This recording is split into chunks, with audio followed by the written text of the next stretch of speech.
Le mystère du paquet de biscuits. Histoire d'Audrey Bouquet et Fabien Doctolambert. Nous voici ici pour la partie 3. Nous allons ouvrir la boîte pour mettre tout le nouveau vocabulaire. C'est parti! Un hérisson. Attention, c'est piquant, pique très fort. Écrire une lettre à sa bien-aimée. Sa bien-aimée, c'est quelqu'un qu'on aime très fort. C'est sa chérie, son amoureuse. De l'encre, c'est ce qu'on utilise pour écrire. Nous, l'encre, elle est dans nos stylos, mais avant, on écrivait avec une plume. Du papier gribouillé. Le gribouillage, c'est lorsqu'on fait un peu n'importe quoi sur la feuille. La poubelle à recycler le papier. S'empresser de les rejoindre. Ça veut dire qu'on est pressé. On a hâte de retrouver des amis, des copains. S'empresser. Un blaireau. Chantonner, c'est lorsqu'on chante. Pas très fort dans sa tête, on chantonne. Le linge de cuisine, c'est ce qu'on utilise notamment pour nettoyer, essuyer, ce sont les torchons.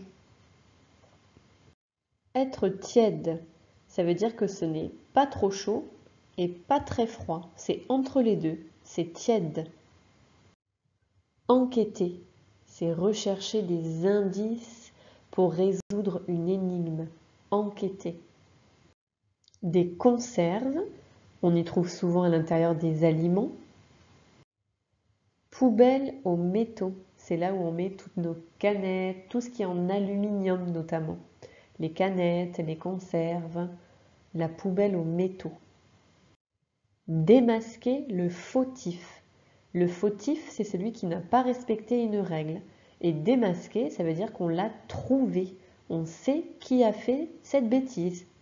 Démasquer le fautif. Une colonie de fourmis. C'est plusieurs fourmis qui habitent ensemble. On appelle ça une colonie de fourmis. Des miettes. Lorsqu'on mange un gâteau, eh bien, ça s'effrite et ça laisse des miettes. Suivre une piste. Lorsqu'on mène une enquête et qu'on a un indice, eh bien, on va suivre cet indice. On dit qu'on suit la piste. Un écureuil. Et voilà, nous avons mis tout le nouveau vocabulaire dans notre boîte. C'est parti pour la découverte de la suite du texte. Les trois amis arrivent alors chez Louis, le hérisson. Il vient de finir une lettre d'amour pour sa bien-aimée. « J'ai trouvé ce paquet de biscuits vides par terre, lui dit Wendy. Puis-je voir tes mains ? Hormis un peu d'encre, elles sont propres. Je n'en ai pas mangé aujourd'hui et je ne suis pas comme ça, voyons. Je vous accompagne. » Avant de partir, Louis rassemble les papiers gribouillés, les glisse dans la boîte à recycler le papier et s'empresse de les rejoindre. Gaspard le blaireau chantonne en étendant le linge de cuisine au soleil. Il est ravi de voir ses amis lui rendre une visite surprise. « J'ai trouvé ce paquet de biscuits vides par terre. Est-ce une tache de chocolat ?» lui demande Wendy.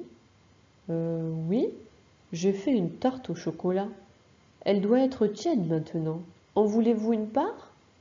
Quant au paquet, moi, je n'aurais jamais fait ça. Je viens enquêter avec vous. » Gaspard en profite pour prendre son panier de conserves vides afin de les déposer en chemin dans la poubelle aux métaux. La bande, déterminée à démasquer le fautif, aperçoit une colonie de fourmis. Wendy s'adresse à Elio, le chef de la troupe. « J'ai trouvé ce paquet de biscuits vides par terre, raconte-t-elle. Reconnaissez-vous ces miettes ? Elles ont bien un goût de biscuit.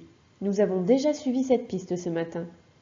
Elles viennent de la famille Écureuil, déclare Elio, heureux de rendre service. Ce n'est pas la première fois, se plaint Achille. On aurait dû s'en douter, soupire Luna. Allons-y, s'exclament Louis et Gaspard. Et voilà, nous venons de terminer la partie 3 de l'histoire. Maintenant, c'est à toi de t'entraîner à raconter cette histoire en utilisant le maximum de vocabulaire que nous avons mis dans la boîte. N'oublie pas d'utiliser tes marionnettes et de repartir du début de l'histoire. À toi de jouer.